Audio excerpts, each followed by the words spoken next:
It's time now for the speech of the evening, the bar mitzvah boy of the night, Howard Thomashefsky.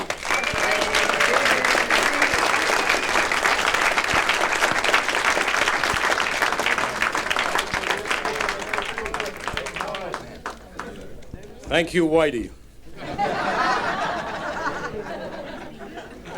And thank you and good evening, ladies and gentlemen.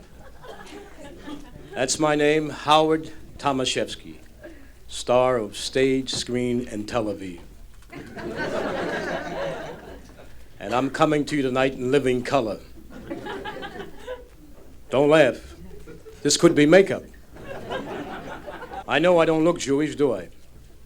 You can't tell since I had my nose fixed. Used to be over here. I don't want to threaten anybody. I'm not here to threaten anybody. I'm here to entertain you. But if you don't pay attention, I'm going to move into your neighborhood. You got problems, baby. Watch out. I drove my new sports car here tonight. I got a brand new 1972 Falcon. Don't laugh, don't laugh. I got a second car also. A 1972 Jaguar. Beautiful cars. I love cars. Speaking of cars, did you hear what General Motors is doing? I think it's damn white of them. They're building a compact Cadillac for the Schwarzes on relief. That's right. I was driving my new car here tonight.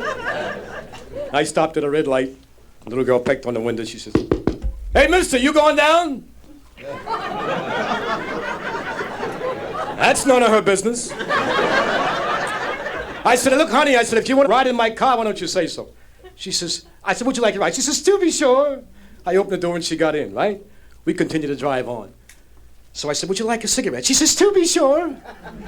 Gave her a cigarette. Continued to drive on. So I says to her, I says, "Would you like a drink?" She says, "To be sure." Reached in the glove compartment, took out the flask, and I gave it to her. I says, "Have a drink, darling." So she took the top off. She poured some into the top of it. She drank it. I said, "You like that?" She says, "To be sure." I said, "Would you like to go to my pad?" She says, "To be sure." Immediately, I stopped the car. Went into the local drugstore. Come back out and got in the car. We continued on. She says, "What did you go in there for?" I says, "To be sure."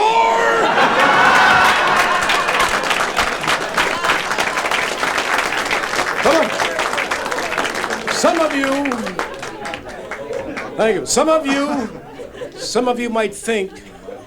you might think that I'm, as I progress here, you might think that here's a guy who's probably prejudiced against his own people.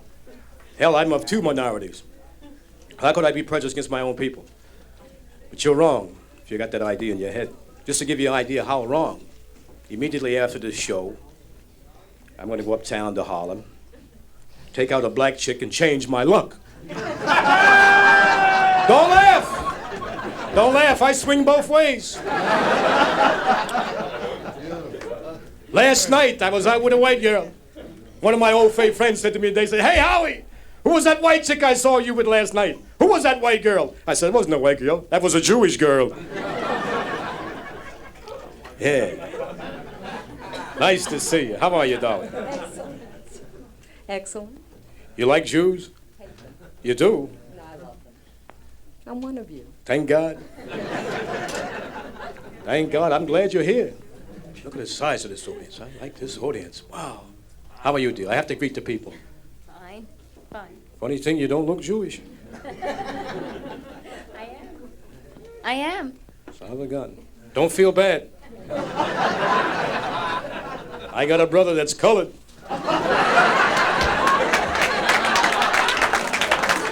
And there ain't no more colored people. There's no more colored people. In the back. There's no more colored people. There's no more Negroes. They're all black. Is that true? You're laughing, it's the truth. Fella, speaking of that, fella knocked on the door up in heaven. St. Peter said, "Who is it?" He said, "Sam Jackson." He says, "Who?" He said, "Sam Jackson." He says, "Let me in." St. Peter opens the door, right? opens the door, walks in Sam Jackson. He says, takes out the scroll, he gives a look. He said, let's see, Sam Jackson. Let's see, Harry Belafonte. No, you're not him. Dick Gregory, he's an Italian. Sammy Davis Jr., no, he's of a different tribe. Mr. Jackson, up here you have to have done something outstanding, something out of the ordinary. In all sincerity, now, I want you to understand, he says, no bearing to your color, race, or creed. Because you have to have done something outstanding, something out of the unusual. We have a special category that we put you people in. And I repeat, he says, in all sincerity, have you done something outstanding? Oh, yes, I have! He says, really? Would you like to discuss it with me and tell me all about it? He says, yes, I would. He says, what did you do? He said, I'm the only black dude to marry a white woman in Mississippi. He says, really? He said, yes. He says, when did you do that? He said, 15 minutes ago. Job.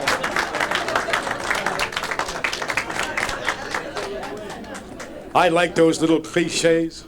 I love them. I know most people think right away, here's a guy that's got a lot of problems. I do. But just to give you an idea, now I speak 7 languages, do 6 dialects. I sing, dance, tell jokes, few lies once in a while, take out an occasional boy.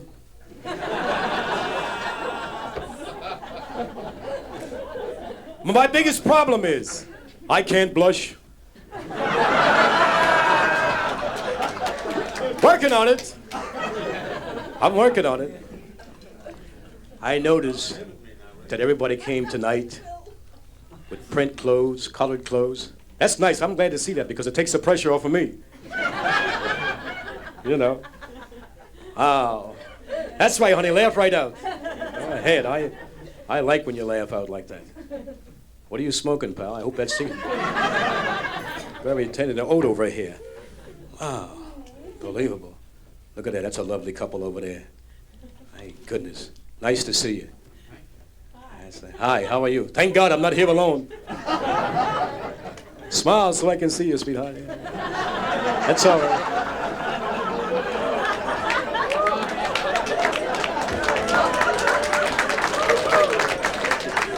Don't laugh. I'm very liberal. I'm very liberal. In fact, my parents also are liberal. We had a Seder. That's my holiday. We had a Seder. My mother invited everybody. Goyim, Schwarzes, Spicks, Guineas, and my mother served them. Oh, did she serve them? For the Guineas, she made lox parmesan.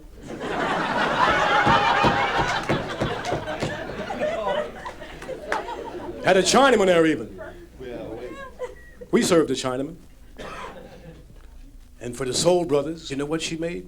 Ham hocks, collard greens, cornbread, and Kool-Aid.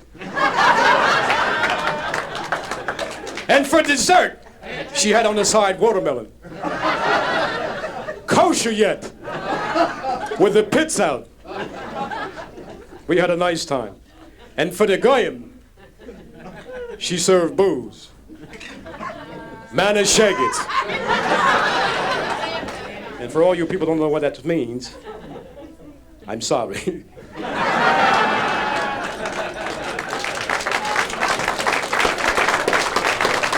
Thank you. Thank you very much.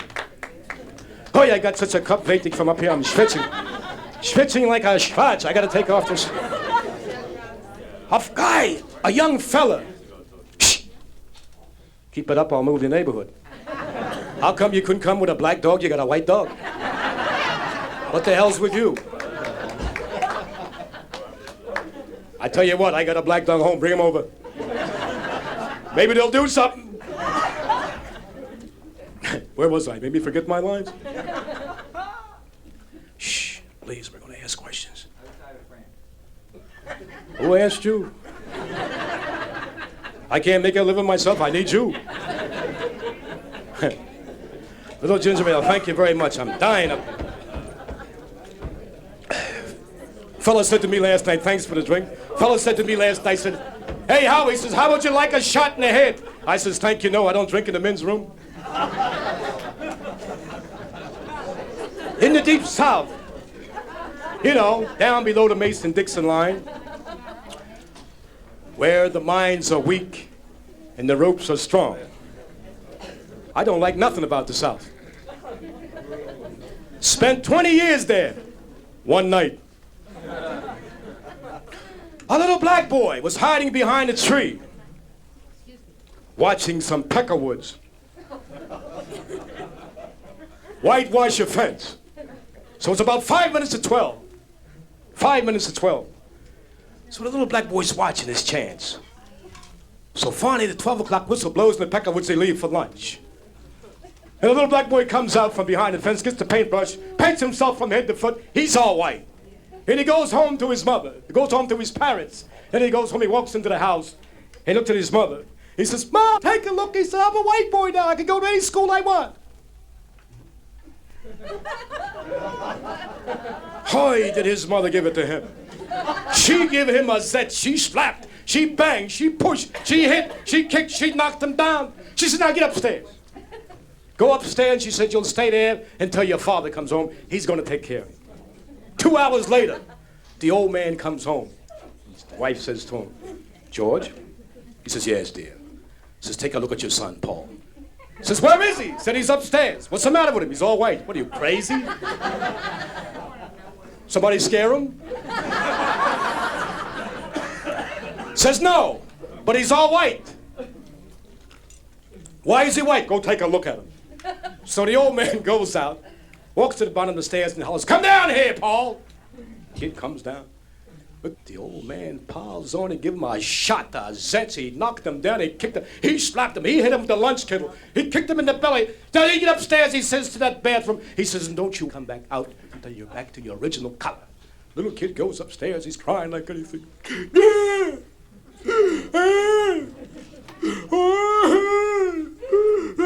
He goes into the bathroom. 45 minutes later, he reappears. And he's still crying. The old man said, what the hell's wrong with you now, boy? He says, here I'm a white boy for only 2 hours, and already I hate 2 niggers.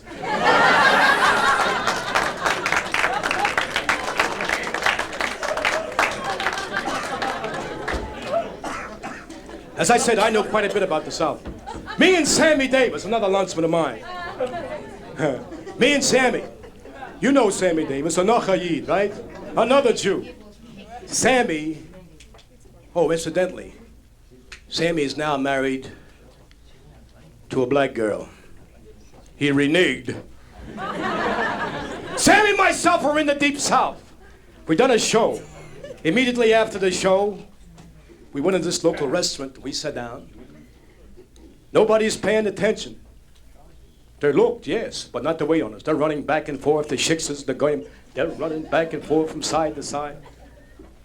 Hour goes by, hour and 45 minutes. One of the waitresses comes over. She looked at Sammy and she looked at me. She said, our God said we don't serve niggers. I looked at Sammy and Sammy looked at me. I looked at her. I said, honey, I got news for you. We don't eat niggers.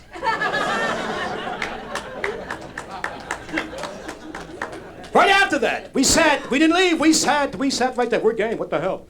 We sat right there. So finally from the kitchen, a little who behold in the window, I see a pair of eyes. Finally walks out, the door opens, walks out, a little black man, elderly man about so high. Walks out and he's got 2 trays.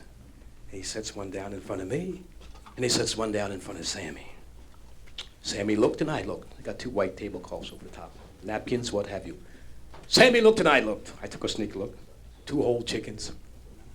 So I picked up the piece of chicken, the whole chicken, and put it to my mouth. Just as I had it up to bite size, I heard a voice. My God, you better not eat that. Turn around, look, there stood the brothers, 3. Clue, Cluck, and Clan. Says, by God, says, whatever you do to that chicken, we're going to do to you. I says, really? By God, that's right. I don't know what Sammy did, but I kissed mine.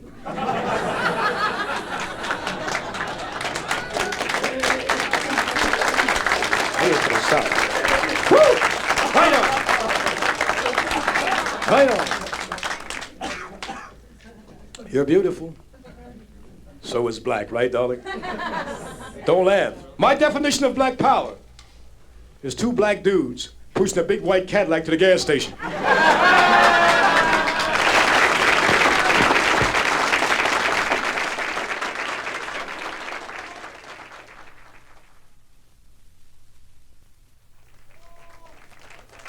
Don't leave.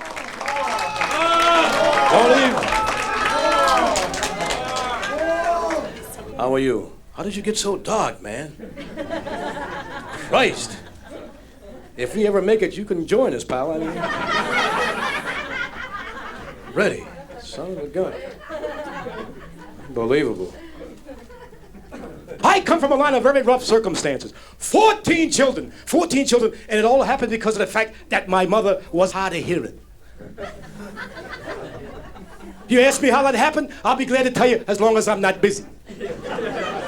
You see, every night when it come time to retire, my father used to say to my mother, would you like to go to sleep or what? And my mother would say, what?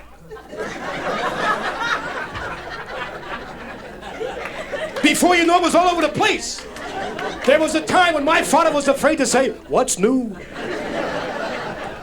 But my mother was a smart woman, a brilliant woman.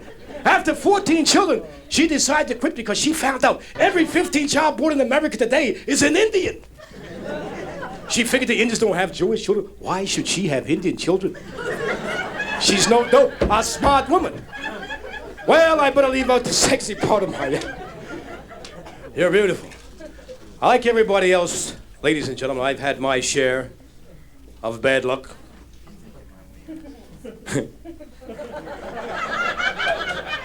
Wasn't for bad luck, I wouldn't have any luck. Just to give you an idea.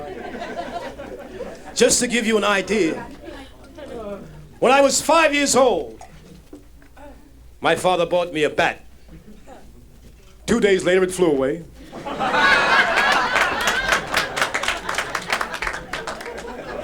And like most kids, we played games. Hopscotch, broad jumping, cops and robbers. With real cops, jumps hard to get. We used to play hide and seek. Some more bad luck. They wouldn't even come look for me. In addition to the fact, my apartment, I'll give you an idea of some more bad luck. My apartment was robbed twice. Just last week, twice. So I hung a sign on the door. Said, I gave already. The following night I go out, and I return. There's a sign in addition to the I sign, and it read, I took again.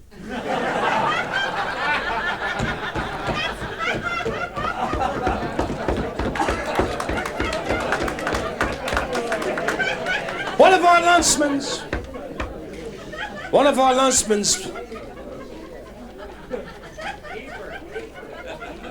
our lunchmen's bought a car in Israel. Very unusual car. The reason I say the car was unusual because of the fact that this particular car was unusual because it did not have a motor, did not have brakes, nothing. Lights, horn, forget about it. No way. And in order to make this car go, you had to say, thanks God. In order to make the car stop, you had to say, shalom. Proud owner gets in the car, gets behind the wheel, right? Takes hold of the wheel very gentle, and he says aloud, thanks God. Car started to move, right? Pretty soon he's going 100 miles an hour. He's having a good time, he's flying, breezing, right? So he's approaching a hill. And now the car is going 200 miles an hour. The bottom of the hill is an embankment and the ocean. He's flying. The hell's he kid? Then as he gets up to the top of the hill, he starts to descend 200 miles an hour. Imagine this, 200 miles an hour. And he forgets the word to make the car stop. He's flying. He's flying, right? So he's going down 200 miles an hour. So all of a sudden it dawns on him what to say. So he yells at the top of his lungs, "Shut up!" The car comes to a screeching halt 2 feet from the ocean. Sits back in the seat, sighs a breath of relief. Thanks God.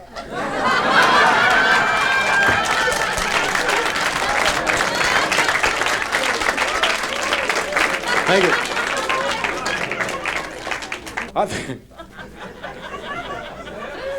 You're beautiful. You want to move in my neighborhood, honey? Damn, we... Beautiful. Oh, really? We have a lot of laughs. Right? You can move in my neighborhood anytime you want to. Don't bring that guy with you. He's too dark.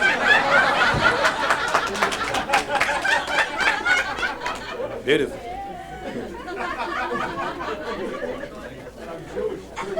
You're Jewish? You're Jewish? Funny thing, you don't look it. I know, I don't look it. It's my brother's got problems. He's colored. You're beautiful, though. I like you. Unbelievable. It's it hot up here. I'm schwitzing like a nigga going into the Georgia election. One of our landsmen goes to Texas on a vacation. Nice Jewish boy. Isidore guess not. Goes to Texas on a vacation. Liked it so well, he decided he would stay. Got into the sociable life. Met a nice Jewish girl. Get married. Buy a nice house, nice car. A few months go by, she's pregnant. A few more months go by. And a few more, and a few more, has a little baby boy. Same day the kid is born, the boy weighed, incidentally, 35 pounds. Same day the kid is born, he's walking on the street. And he sees one of his friends from the sociable life. He said, "Hi, Izzy." He says, "Hi." He says, "How are you?" He said, "I'm fine." He says, "Nu, look me up. How's the wife?" "Oh, couldn't be better." And the kinder, "Oh, yeah, schöner Boychick, nice boy." He says, "By the way," he says, "how much did the kid weigh?" He says, 35 pounds. He says, "What?" He says, 35 pounds. Scratches his head and walks away. Next day he's walking on the street, meets the same guy. He says, "Hi, Izzy." He says, "Hi." He says, "How are you?" He says, "Very good." He says, "And the wife?" "Couldn't be better." "And the kinder?" "Oh," he says, "Don't ask. A nice boy." He says, "Tell me." He says, "How much does the kid weigh now?" He said, 9 pounds. He said, "What the hell happened?" He said, "We had him circumcised."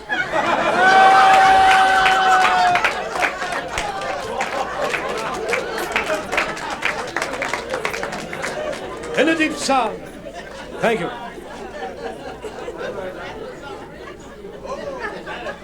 In the deep south, 25 years passed. 25 years passed in the deep south between two black people standing on the corner discussing their plight and what's happening with the black people in the south. One says to the other, "Hey, George," he says, "what are you going to do?" He says, "I'm going to get the hell out of here." He says, "Yeah, what are you going to do?" "Well, man," he says, "I'm going to buy myself a beautiful white suit, white tie, white hat, shoes, stockings, white gloves, get me a big white Cadillac, and a platinum blonde, and I'm going up north." He says, "What are you going to do?" He says, "Well, I'll tell you what I'm going to do." He says, "I'm going to buy a big black shiny Cadillac." He says, "I'm going to buy a black suit with a black hat, black gloves." He says, "Me and my black chick is going to motor up north and watch them hang your big black butt."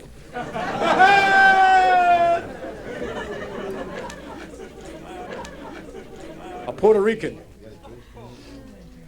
Ran into the airport.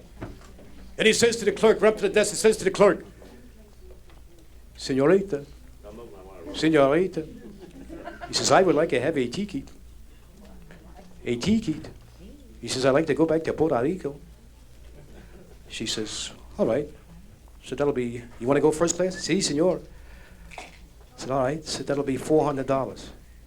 Senor, caramba, how come so much? So she says, that's the price. Reached in his pocket. Put the money on the counter. She counted it. She says, I'm sorry. He says, but you're short. She says, what do you mean I am short? I'm 5'6". She says, no, you don't understand that you're short money. Short money, senor? How much money, how much dinero am I short? She says, 5 cents. Says, I suggest to you that you go out, the first person you see, and ask him for 5 cents. See, senor? She rushes out. There's a guy standing near the wall over there. He runs up to him and says, hey, mister, I got a problem. The guy looks at him and says, what is your problem? I want to go back to Puerto Rico and I don't got enough money, senor. He says, how much money do you need? Senor, he says, I need a nickel. He says, I need a nickel. Guy reaches into his pocket and takes out a quarter. Flips up to him. Says, here. He says, here's a quarter. Says, take 4 more sticks with you.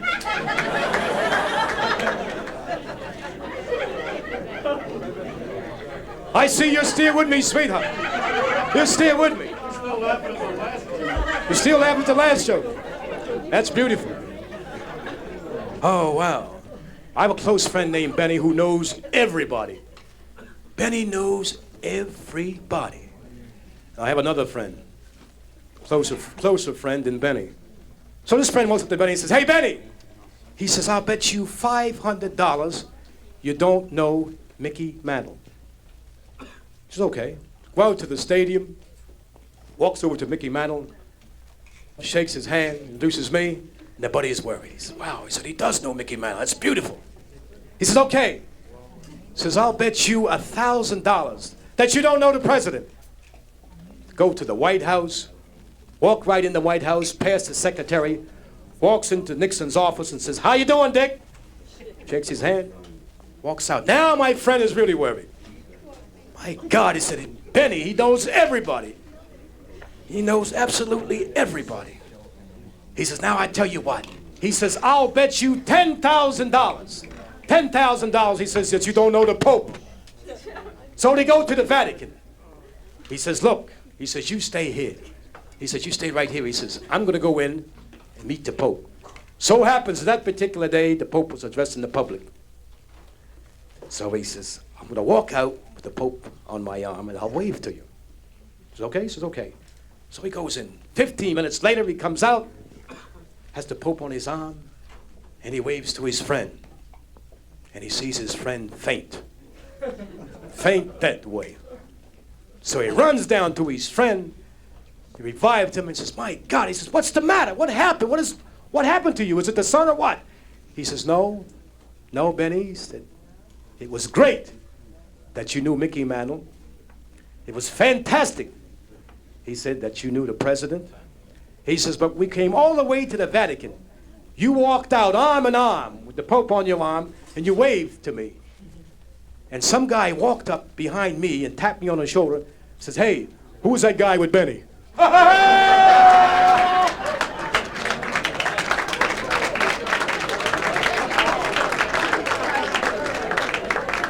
Thank you. Thank you very much. We're getting an influx of people now. That's beautiful. More to marry. Come right in. We serve everybody. Don't worry. We're all going to be saved. Because there's a proposed bill to save everybody. And I quote, this bill is to send everybody back from whence they came. Like the Italians back to Italy, the Germans back to Germany, Negroes back to Africa, Chinamen back to China, people of foreign origin back to the lands from whence they came. This bill is sponsored by the American Indians. Little pause for the cause, a little refreshing. When you go out, mention my name, will you, pal? Do that. Get a good seat. Two winos got drunk in Central Park. They're laying out there all day off of wine, you hear? Drunk, stoned out of their ever-living mind. Till bright early the next day. One looked up at the sun. And he says, wow. He says, look how bright the sun is. The other guy looked up and says, hey, that's not the sun. He said, that's the moon. He said, it's the sun. He said, it's the moon. They're arguing back and forth, right? Finally, down the path comes a hippie. Hippie strolling. He said, hey, his pal says, here comes a guy. We'll ask him. So when the hippie got there, the guy says, he says, hey. He says, ain't that the sun? Says, tell my buddy. He says, will you please tell him? The hippie says, like, I don't know, baby. I don't live in this neighborhood. Thank you. I would like to leave at this time with the words of a very famous man. A very famous man, Montezuma. As he once said, somebody please stop those Marines from singing in the hallways. Thank you very much.